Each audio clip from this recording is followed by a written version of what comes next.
currently heading northward up through Pennsylvania. Beautiful countryside. Welcome everyone, Adam. There's a bird right there. Good morning. A beautiful bird overlooking a hill of flowerous proportions. Majestic. It's my second channel, daily vlog channel. You're still here. I thought you were flying away. It's the Daily Woo. Down the back roads, here amongst the trees and the woodland creatures, supposedly is something very incredible that lies across the creek. The first step is to go down this very slight embankment. A little damp out here, nothing too bad. And then carry on straight past this waterway over this. This looks safe. Yeah, I think this is good. My feet might get a little, whoa, that's slick, that's slick, that's slick, that's slick. Oh, oh, muddy, muddy. That went well. Whoa, there's a spider on my finger. There's a spider on my finger. I think that was a leaf. Got excited over nothing. Passing this tree, continue walking through the leaves, and all of a sudden you see this.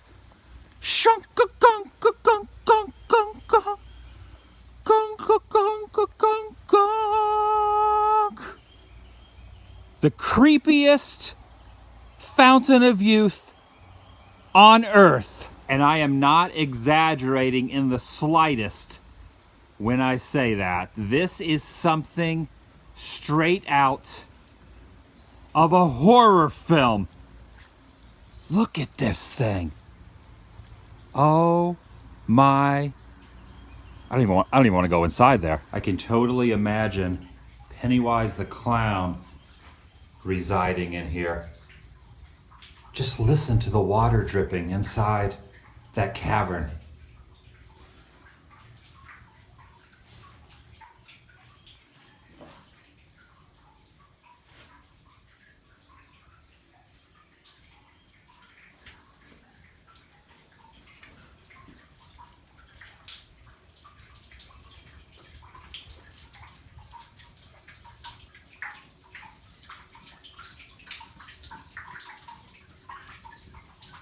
We all float down here. Gosh, this is horrifying.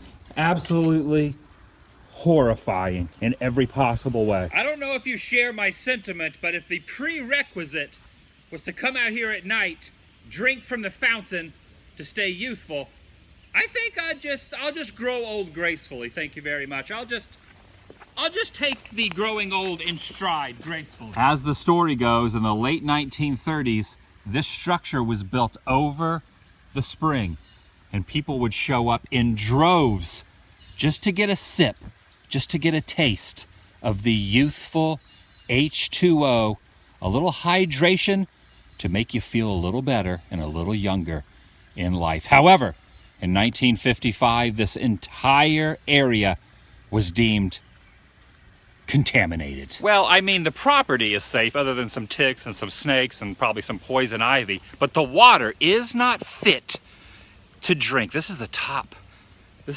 section. That down in there is where the fright begins. I'm not sure how structurally sound it is past that crack, so I'll stay right here. But take a look at the rocks embedded there in the side of the headstone that is designating it the Fountain of Youth. Of course, we all know the Florida location is the most famous that bears that name, but there's also one I saw a week or two ago in Delaware, and this is the third one.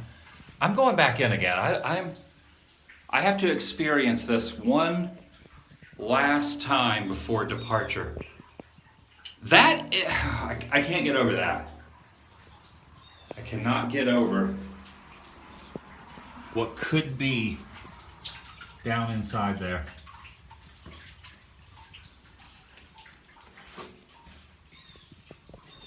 I've seen enough. Have you seen enough? Yeah, I've seen enough. I think we've seen enough. Dun dun dun dun dun dun dun dun dun dun dun. The best thing about cruising the back roads is you really never know what you're gonna find off the beaten path. Case in point, this. A flying saucer just hanging out here in this courtyard. Why is it here? What is the reason behind this? It's because I'm on Mars. I'm currently, in Mars, Pennsylvania. Mars, Pennsylvania. That's the town's name. Home of the 24-hour ATM. Because you might always need a little cash to purchase some Reese's Pieces. You might have a hankering for some Reese's Pieces. As well as the finest coffees in the They really embrace the theming here, and I like that. If you had an entire kennel of dogs and you brought them in here, they would tell you one thing. There's not enough room. We need more space. But welcome to Mars. Please do not park more than 2 hours. Check out the brick down here.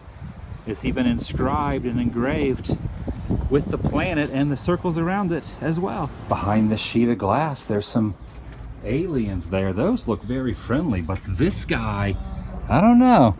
It's hard to tell. Are you good?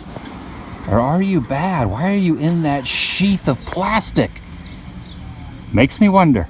I do like this cute little guy though. Oh, check it out. There's Buzz Lightyear to Pennsylvania and beyond. This is definitely a cool little town.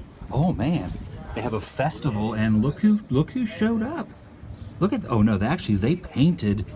They are the painters of this. That's the real deal right there when you have a real alien painting a spaceship. That's gotta be worth some serious cash. Dang it, I don't see any. I was looking for some Sigourney Weaver films.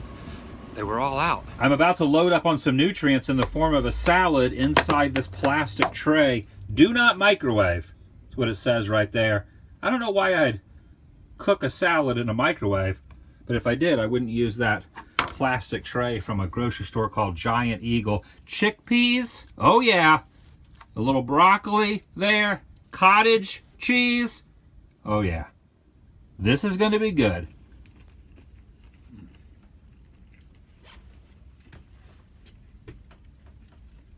That is good. Got a little chicken in here also, some egg and cucumbers. Can't forget the cucumbers. A nice smorgasbord.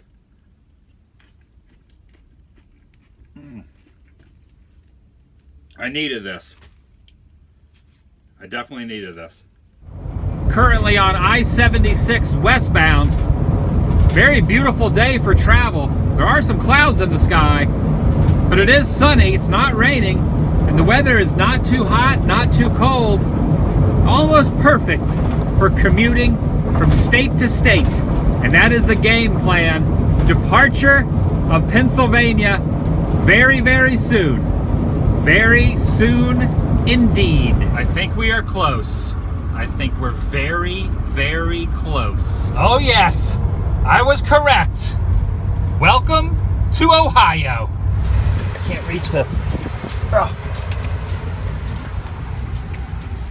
First thing I come to, a toll plaza. You are here. I think they're referring to me right at that exact spot. If you squint your eyes or put on your spectacles, you can see me right there where that little, what do that call, a speech bubble? I have a few things planned and some prior obligations that have been locked down a little while back that I am on my way towards, that I will be attending, and that is basically encompassing the route I am on as well as the time frame of getting there. I bypassed a lot of stuff I wanted to stop at, and even places that I did go to, I want to stay a little bit longer. What I am thinking, I'm not really big on giving out spoilers about future plans, but in this case I'll make an exception because I know some people were chiming in with, how come you didn't stop in my town? How come you didn't go to this area of the country? You were so close, but yet you veered off to go to another area. What I want to do in the future, it won't be in the next week or two or maybe even the next month, but in the near, kind of moderately near future, I would like to fly back to certain places. I will give you some examples. Back to Pittsburgh, New York City, Boston, maybe even take a train down to Philly, back to Baltimore, Washington, D.C. Those types of areas really do not do well with the RV. Busy metropolises, hustle and bustle, and large Marge she gets very, very tense and very stressed out when there's no parking and the stressful situation of throngs of people where you can't really drive around some of the narrow streets and whatnot. And I think it would make more sense and be a little bit more wise to fly into those places. Instead of staying a day or two, stay for maybe a week at a time and really explore, soak in the historical nether regions of each place and really get a detail. So that's what's going to happen in the future in certain instances. So just keep that in mind. I'll see you guys tomorrow from Ohio. Vlog over.